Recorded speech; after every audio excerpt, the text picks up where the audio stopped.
Here we go. Scenes like this one play out at Central Florida trauma centers every day. Emergency 911, you're on a recorded line. This is Laura. Yeah, somebody just told me there's a shooting. There's people running out of my building at work. When there's been a shooting or an accident. Fire rescue. Hey, we need an ambulance. His foot got hit in the boat propeller, and it ripped off. Time is of the essence. Situation update, we have a 15-year-old male with a left leg amputation, several right toes on the right leg, and a large puncture wound to the back. And more often than not, immediate blood transfusions can mean the difference between life and death. It was really weird for me because when I saw all the blood and everything, I kind of thought I was a goner. Nate Winters thought he was going to die on Lake Maitland in the summer of 2008. He fell off a boat, was run over by its propeller, and lost 80% of the blood in his body. My whole body was just numb, and it felt like I just got hit in the head with like a baseball bat. And I picked my right leg up out of the water, and my toe was hanging off just like by like a string. And then I picked my left leg up, and there is my femurs are sticking right out. And there's just blood all around me.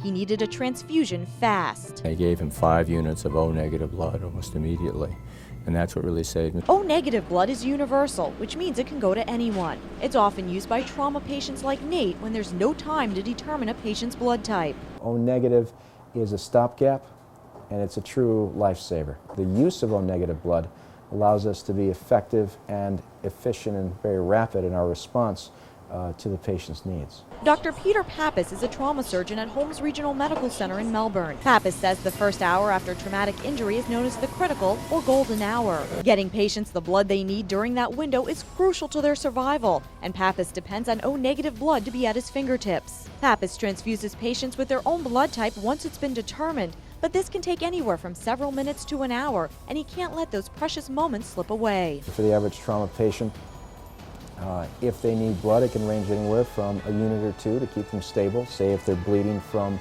long bone fractures like a femur, or it could be several units or several dozen units for very serious injuries to the internal organs, fractured pelvis, or very serious injuries to the chest. Why can O-negative blood go to anyone? Well, human beings have 4 different blood groups, A, B, AB, and O. A and B are antigens found on the surface of the red blood cells, which can either be positive or negative. But if you have O-negative blood, your blood does not contain any factors or antigens. So their blood can go into an A person, and the A person doesn't see anything different because there is nothing there that's unusual to them. That A or that O blood can go into the B person because, again, the B person does not see anything unusual about that group O blood. And the same with an AB person. People with O-negative blood may be able to give life to others regardless of blood type, but when it comes to being a recipient, no other type of blood will do. I had to sleep sitting up because if you lay down, congestive heart failure is fluid building up in your lungs, and when your lungs get filled up, you can't breathe. So that's when I knew I had issues. Randy Bragg desperately needed a heart transplant. Since he has O-negative blood, he needed a heart from an O-negative donor. Doctors found a match within 6 months, but this was far from the end of the road. After about 5 or 6 hours of trying to get the heart to pump, they just gave up. So they put me on bypass machine to keep me alive, and just have the blood pumping through my heart, just keeping me alive until hopefully they would find another heart. I mean, to find another heart with O-negative blood was rare as it is to get in 6 months. Because they were telling me it could have been 2 or 3 years to find an O-negative heart. Randy beat the odds once again. A second heart came through within hours, and he miraculously received 2 heart transplants on the same day. Randy relied on 29 units of O-negative blood to sustain life during his 18.5 hours on the operating table. You can get a heart, but without the blood, you're not doing very well. So I think the blood is probably the most important part of the whole process of the surgery. Only 7% of the population has O-negative blood, and that's why it's so crucial for these donors to roll up their sleeves regularly. We usually like to have somewhat like 50 units on the shelf to be able to distribute quickly to hospitals. If you look right now, it looks like I got, 5. If there's no blood on the shelves, there's no blood at the hospitals. One of his biggest obstacles right after it happened was the need for blood.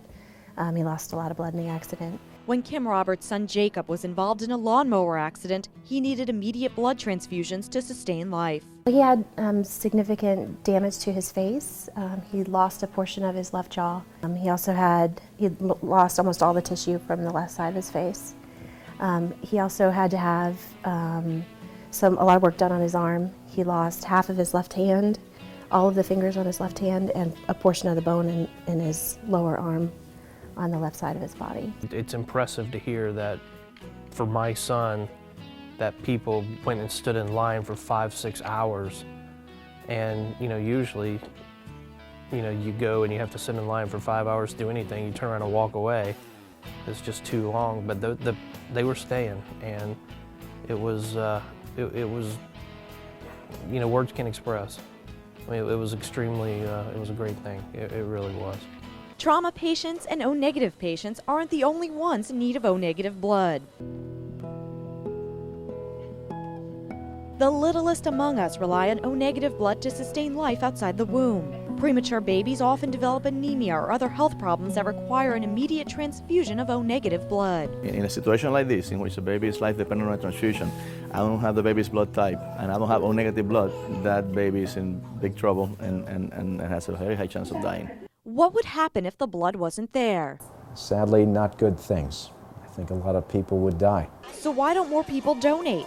Many say they've never been asked or they didn't realize the need was so great. Even Randy admits he never gave blood before his miraculous heart surgery, but as soon as doctors gave him the go-ahead, he rolled up his sleeve at Florida's blood centers. There's no excuse, really, not to give blood. I mean, you sit there for 10 minutes, and you're helping someone's life. I mean, I think for every unit of blood, you're helping probably three people's lives. So it's pretty much a no-brainer. And to the people who receive the blood, it truly is the gift of life. A lot of people saying Nate's amazing and Nate's a hero, and he really is. There's no question of going back. But a lot of the real heroes were also the people that gave the blood.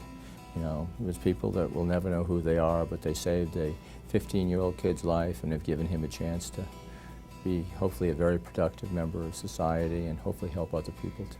They're like angels to me. Without them, I wouldn't be here, so thank you a lot. And the people that do it, I would see, I've donated 5 gallon, you see people wearing shirts and I think it's a fantastic thing.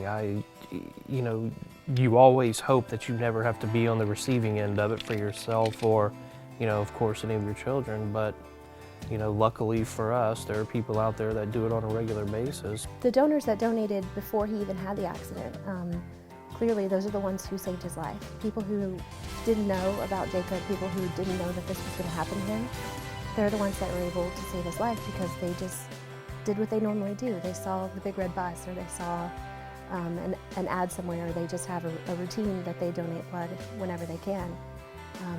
The units of blood that the Florida Blood Centers already had, those were the units of blood that saved his life.